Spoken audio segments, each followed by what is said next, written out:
Hello and welcome to this Accounting Excellence talk live from our studio in Bristol. Thank you very much for tuning in. I'm Tom Herbert, editor of Accounting Web, and I'd also like to thank our partners Xero and the ACCA for supporting this session. As you may have noticed, accountancy is going through a monumental change at the moment.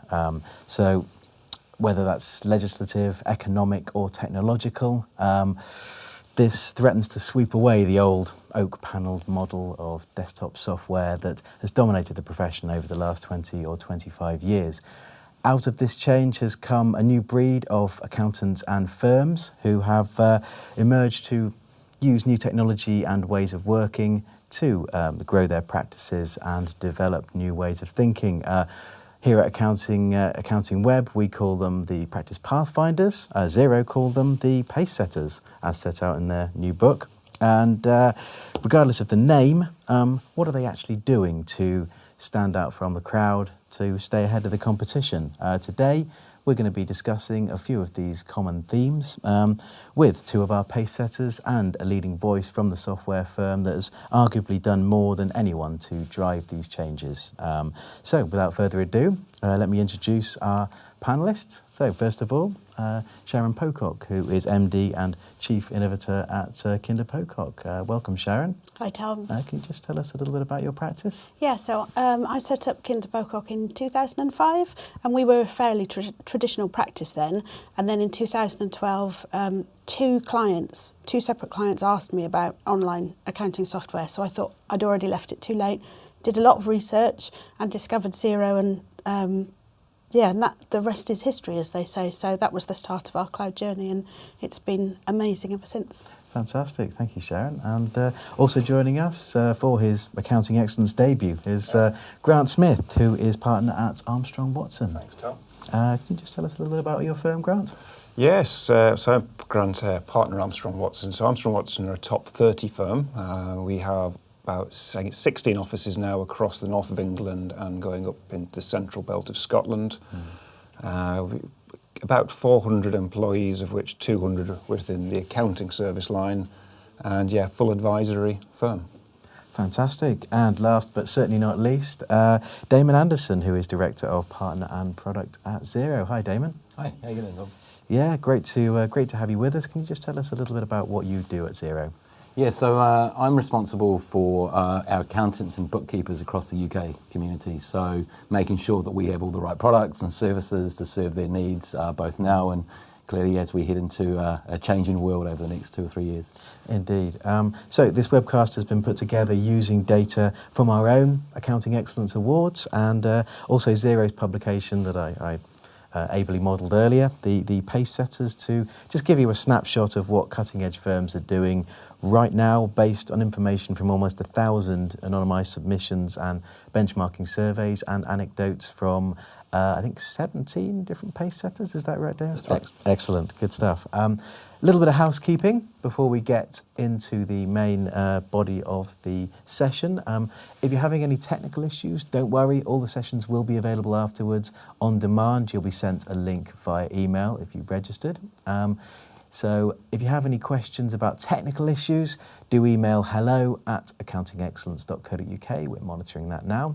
And speaking of questions, if you would like to ask any questions to our esteemed group of panellists, then please use the chat window that will either be to the side or at the bottom of this video. So we'll try to answer as many questions as we can. I will be receiving them via my trusty iPad.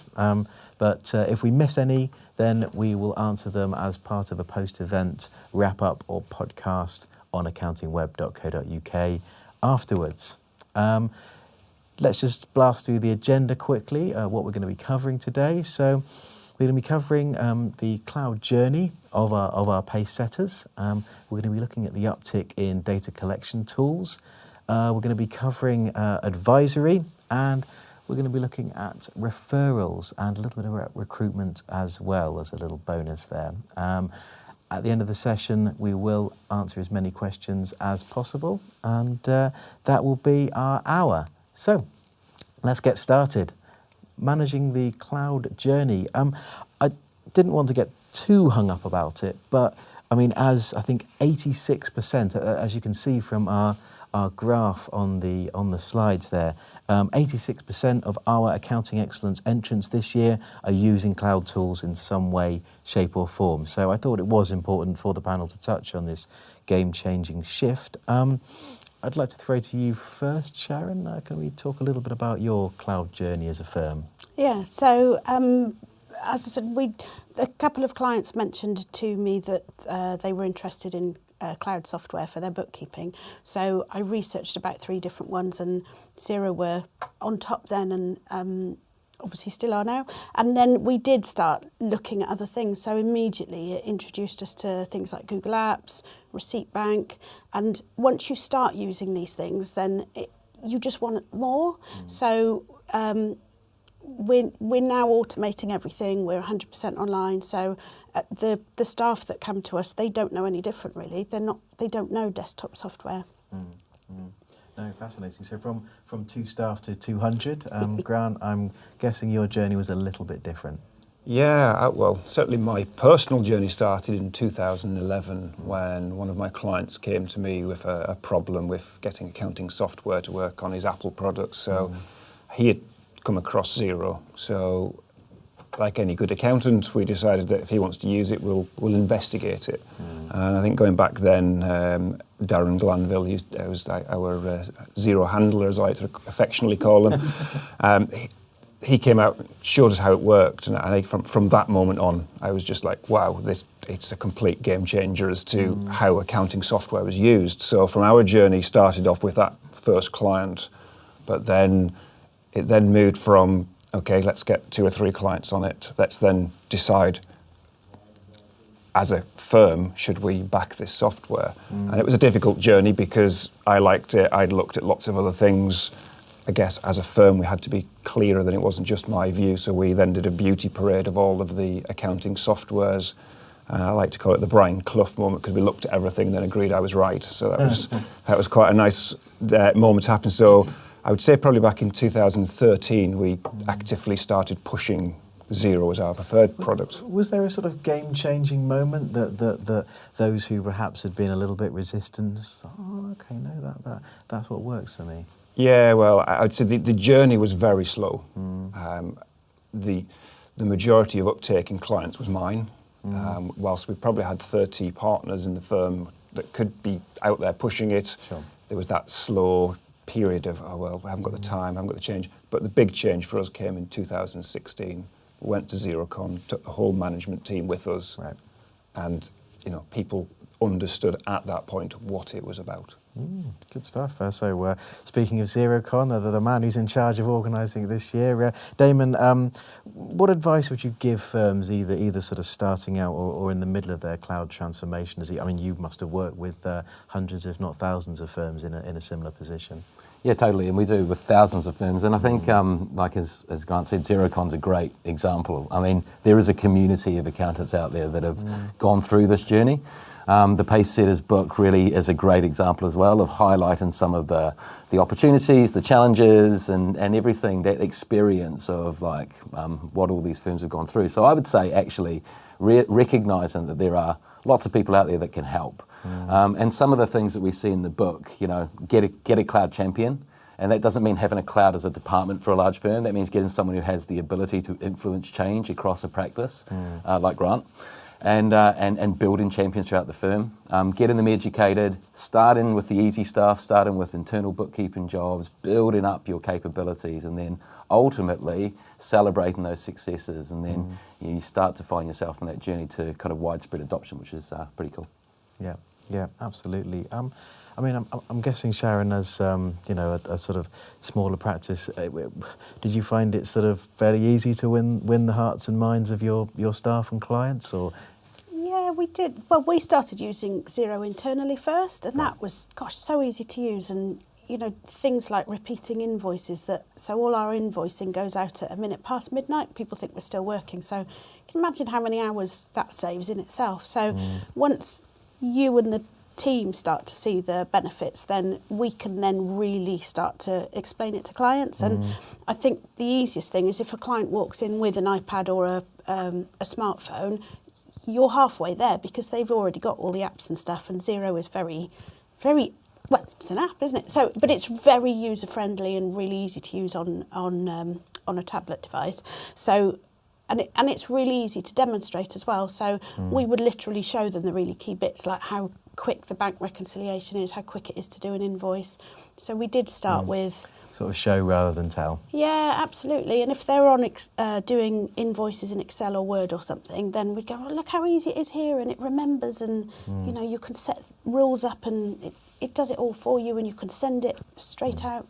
Yeah, speaking of time saving, if we throw to the slides quickly, this is a sort of statistic from the Pacesetters research, finding that the firms involved in this research, I think, were 45% more efficient. Damon, are you able to just talk us through this? Yeah, so this is just a stat from the Partner Benchmarking Research that sort of supports the Pacesetters book. And this is an average across the UK of how long it takes to serve a client per year.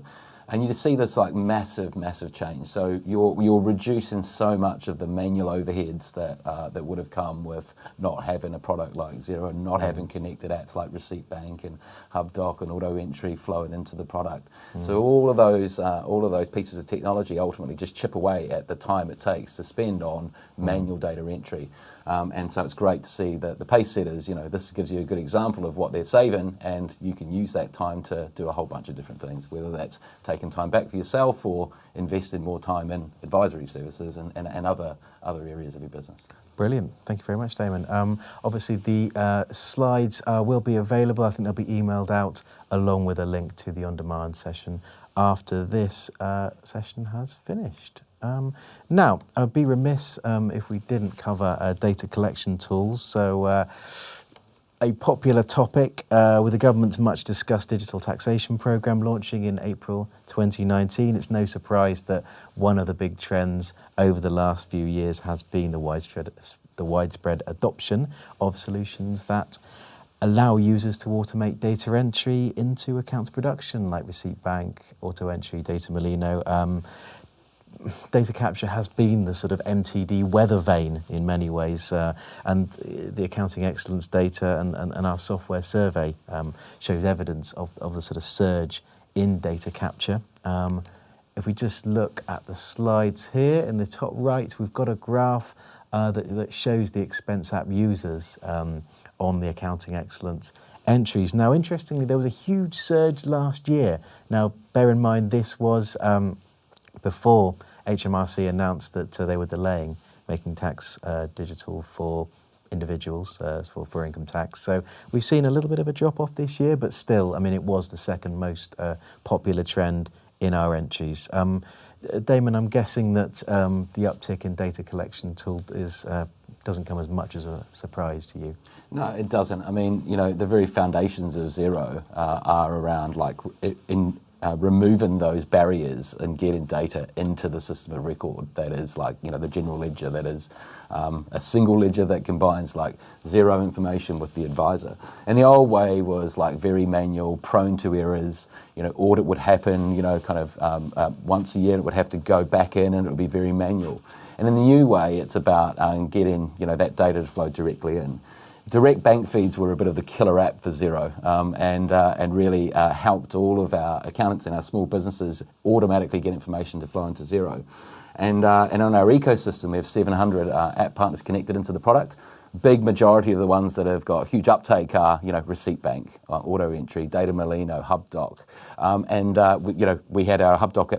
We acquired HubDoc earlier this year, actually, to reflect, I guess, the opportunity that exists in how that technology can help not only improve that, but improve, you know, the other needs around kind of collecting that data and organising that data, and the machine learning that is inherent in making that even more efficient further down the workflow process. So it's obviously it's always been an important element of Xero's proposition, and it will be in the future. And it's no surprise to me that with MTD, you know, coming up in 5 months' time, we're going to see more and more take up. Yeah, fantastic. Thank you.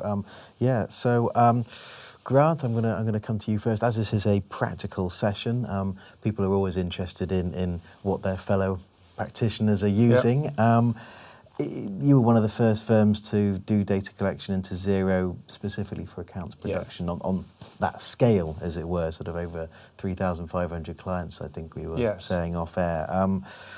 So what are you using? How are you using it? How did you choose it? Yeah, well, I mean, I think as Damon said, the bank feeds, so the very fundamental part of getting information in for most clients is bringing the data into the bank. So for us, it was a combination of wanting to use one system, MTD coming in. We took, I think our chief exec describes it as a brave decision, or at least that's one way of putting it, of shifting our entire accounts production for sole traders, partnerships and FRS 105s onto Xero. And that, I mean, Rod Drury's talking for years about big data. Now, big data can exist on a global size, it can firm-wide, client-wide, but from our point of view, we've now got 3,500 data sets using Xero, using auto-entry, and bring that information. I mean, it seems mad to think that 6-7 years ago we were reconciling bank statements, typing in bank statements. Painful. And now that doesn't exist anymore. I suppose for a sort of larger firm, as it were, I mean, just having one particular software tool is quite difficult across a large number of clients. Yes, definitely. When we made this shift back in 2016, we decided the first thing we did was we had a training session for all 200 of our accounts production team. Right. So whilst we used Xero as a product, that was just part of a new, what we call the AW way. And that was us re-envisaging exactly what we do from start to finish. And the time savings have been fantastic. And from that sort of training for the accounts production staff, does that then get rolled out onto the clients? Well, the real beauty, and again, it's using that one system, is that one of the difficulties we had early on was the chicken and egg. Do you train staff to use Xero or do you sell Xero? Because if you sell Xero and the staff aren't trained to help, then it doesn't work. But then if you train the staff but don't sell it, they forget how to use it. So now we've got 200 of our accounts team using Xero day in, day out, so that when the clients come to ask questions, you just do this, do that, and you've got a really well-versed team. And Sharon, from your perspective, what sorts of tools are you using? So we use the obvious ones. Is it obvious? Like Receipt Bank, and we use Chaser for automatic credit control. But we use, with Receipt Bank, we insist that if we're doing VAT returns for people, they've got to use Receipt Bank, and we only use Xero, so that's a given. Because then we can make sure that the VAT return is correct. Even if the client's doing the bookkeeping or we're doing it, then you can see that VAT invoice and make sure you're claiming the VAT correctly, so that we won't do VAT returns without that. But we use other things. So we use Google Forms quite extensively. Part of our onboarding process is that as soon as the client accepts a practice ignition proposal, they get sent a welcome email with a link to a new client info form, which is all Google Forms. And then we get a notification in Slack to tell us they've done that, and then we can start setting them up, and it populates. Then the aim is that it will populate into our CRM as well, so they're actually doing data entry for us, if you like. But we do it for payroll as well, so where we need for new employees and for payroll hours and stuff, we've got, each client has got their own form that we then, we're notified and we've got all the information to hand then. It's much easier than trying to be chasing for information. Did you have that vision, did you go out and sort of have that vision and then go out and look for the tools, or did the tools become available and you sort of slotted them into your sort of workflow, as it were? I think it happens both ways round. I love finding new things, shiny new things, and so like Google Forms was crikey, what else can we use this for? And once you're using it well for something, you're doing something else and go, hang on a minute, we could do a form here. And then I'm always looking at ways that we can automate things and do things quicker, and for clients as well. How do you train your clients on these pieces of software? We have regular monthly Xero training that we offer to clients and non-clients for free, and at the moment that it's basic, really basic, like setting up bank feeds, setting up invoice settings and adding your logo and getting them set up on Receipt Bank and how to use it. But then what we know from experience is you don't set them up and then leave them alone. You need to keep checking in and making sure they've got it, rather than them not do anything at all and decide that Xero is not for them because they don't understand it. So we do keep training. We've got quite a system of making sure that we keep checking in with them. Excellent. And which app do you think has saved you the most time? Oh, crikey. Not to put you on the spot. I would say it's got to be Xero, because it's hard actually, because we take it for granted now how much time savings we're making, because we've just used these things for so long. So Xero definitely, with how quick it is to do bank reconciliations and like repeating invoices and things, but also Practice Ignition in terms of letters of engagements. It's all in the setup, but I can send a proposal and a quote with the engagement letter with all the right services in it in about 5 minutes. One of the real gems were hidden within, not hidden with Xero, but people just forget about how powerful it is, the bank rules. Because once you've set this information up, it just happens. And then actually, the more clients you've got, you can actually start doing global bank rules. So if you've got a lot of clients who have the same things, you just chuck those in. And so it's just a little thing that's just hidden away in there that is so powerful for time. And things like we probably get used to it. Start thinking about, hang on a minute, because we're using them every day. Like find and recode is amazing for. You could. I'll explain it really quickly. So if a client's just coded things all over the place, which is, I think, one of. I know I've got a friend who's quite a traditional accountant, and they're worried about clients doing it all wrong. But you can just really quickly look where they've done it wrong, choose everything you want to recode, and then do it in bulk. So you can change tax rates, account codes, all sorts of things. It's amazing. So, Damon, there's obviously sort of about 700 different apps in the Xero ecosystem, as it were. You've literally got an app for everything. But in terms of the sort of hidden gems of the ecosystem, is there anything you'd like to sort of bring to our attention? Yeah, I mean, I think, what we're seeing with our ecosystem is that ultimately, and it was right from the get-go, having the idea of a platform was going to be really important for Xero. Our tagline has changed now. Right? We used to be beautiful accounting software. We're now focused on beautiful business, because actually it's not just about accounting software. It's about all of these other things that you can do, whether that is like data capture in, whether that is forecasting, whether that is ultimately APIs into HMRC, and whether that's APIs into other account production tools that we have. And so we have so many different partners, and so there are lots. Yeah. I think the thing that I've seen that's been really interesting this year for me has been the year of cash flow forecasting. So and I think cash flow management, so Chaser, Fluidly, a couple of award winners at the Accounting Excellence Award. And for me, that's a really interesting area, because ultimately cash flow is the biggest issue that small businesses in particular face. Yeah. And so technology that looks to help them predict where they're going to be in the future and help them with tools that can ultimately recover late payments from their suppliers is really, really important. So the ones to watch for this year for me have been the cash flow management tools, cash flow forecasting. Fantastic, thank you, Damon.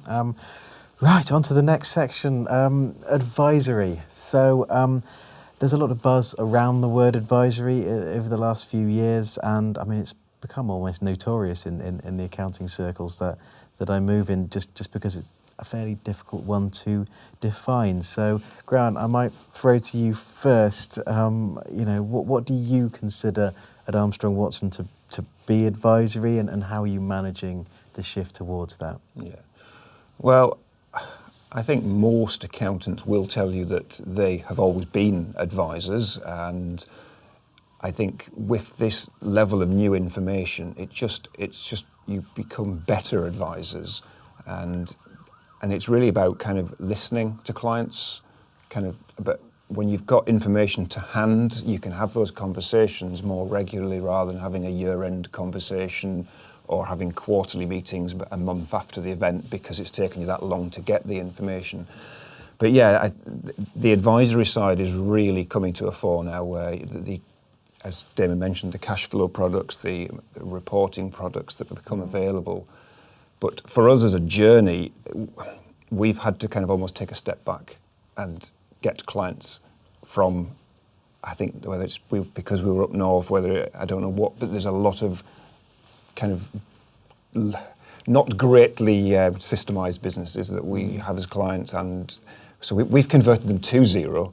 Now the next stage is to start to really use that information, and it is becoming clients are really appreciative. They're liking the more, the days of just seeing your client once a year, they've gone. Sharon, what does advisory mean for your firm? It can mean so many different things, I think. It is, everyone talks about advisory, but it's, what is it?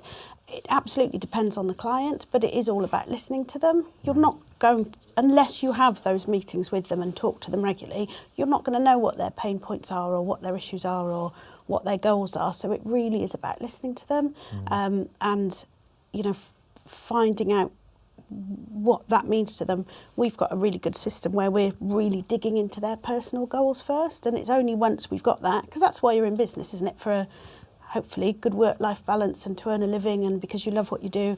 So it's personal goals first, and only when we've got those is we look at the business goals. Are those personal goals sort of established in a sort of initial meeting or a sort of regular catch-ups? It happens in regular catch-ups, but if they really want that help, it's a two-part thing, if you like. It's 3 hours to really pull this information out of them, and then I'll go away and put a forecast together because I've got the data in Xero and I've got the information from them and I've got Spotlight to do it in, and then we meet again a few weeks later and we do them a one-page business plan. So, but in some instances, advisory, it might be helping them with processes. We had a client where we thought we were having a tax planning meeting. That's what they wanted before the end of the year with our financial advisor as well. They were a new client, and it turned out in the meeting from listening and asking the right questions that yes, they did need to reduce their tax, but what they really had was a cash problem. They had so Chaser have done a case study on this, so it's sort of open, but they had like 29,000 older debtors, and so we got Chaser set up with them, and then in 6 months they got those old debtors down to 5,000, and that meant huge things for the business. They could buy new machinery and grow and all sorts.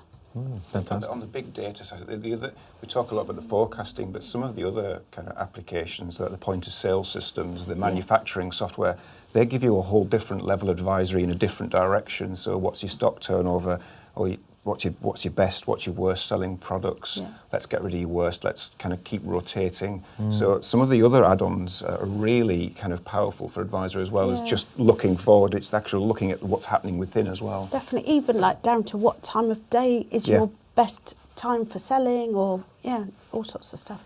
Fantastic. Damon, the Pacesetters book sets out where the advisory model sort of sits for modern firms. Can you just give us a breakdown of how you've set it up? Yeah, I mean, I think, and Sharon, I think you nailed it really. Advisory is about like listening, right? Actually understanding the needs and listening. It's about consultation.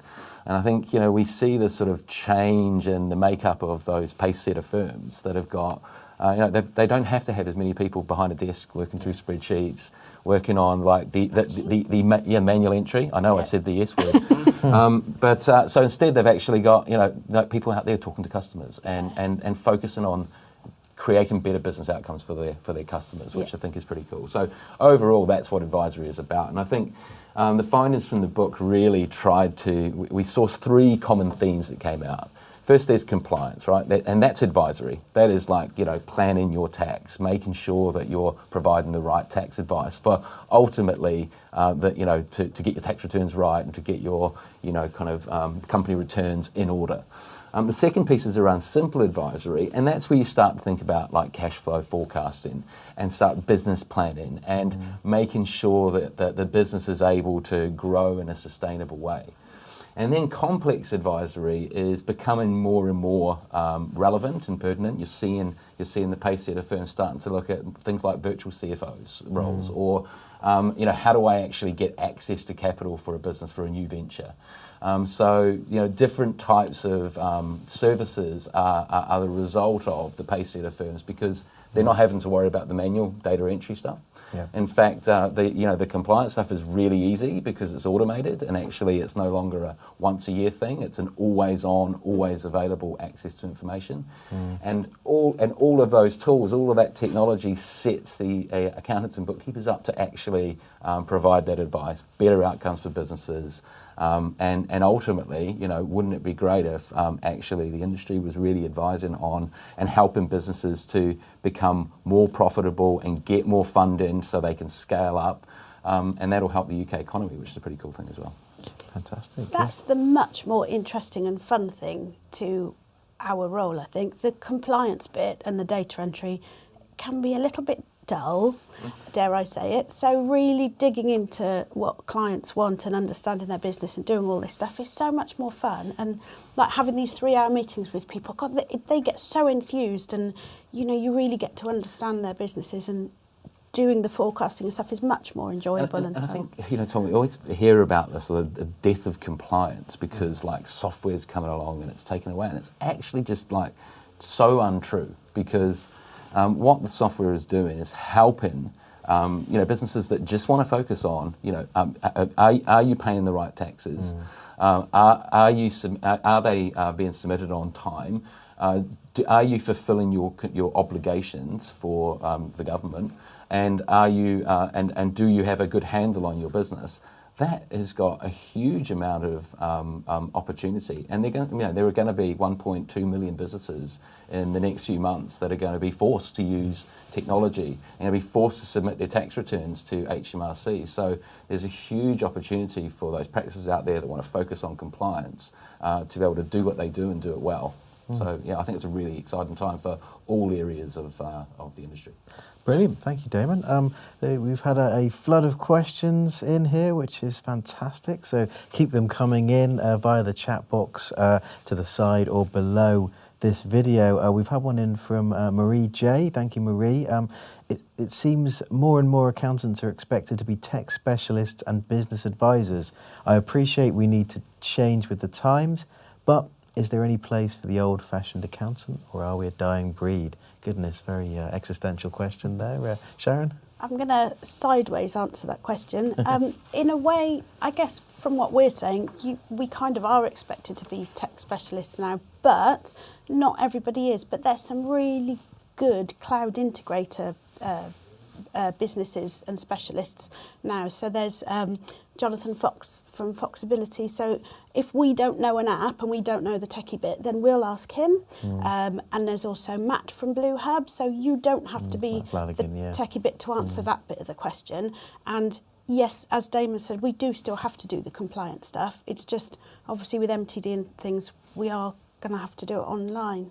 Spookily, Jonathan Fox has literally just asked a question. Hey. At least I think it's him. So yeah, advisory starts with listening. Love that explanation, Sharon. So you've got Jonathan. a fan there. So that's great. So from advisory, we'll move on to the hardy perennial, let's say, of accountancy, referrals. So now this is one of those things. As you can see from the graph, I think it was one of the sort of second most popular sort of trend. But I mean, has the sort of new tech that you're using changed the way you do referrals? Grant, I'll throw this one to you. Yeah, we use Jostle for our kind of internal notice board, and in there, client wins are kind of put on there on a very regular basis. And I would say that the cloud platform that we used was Xero, but it's in there as one of the reasons nearly every time we get a client win. It might be that it's been a referral from someone we've set up on Xero. It might be that they've been on the Xero the partner directory.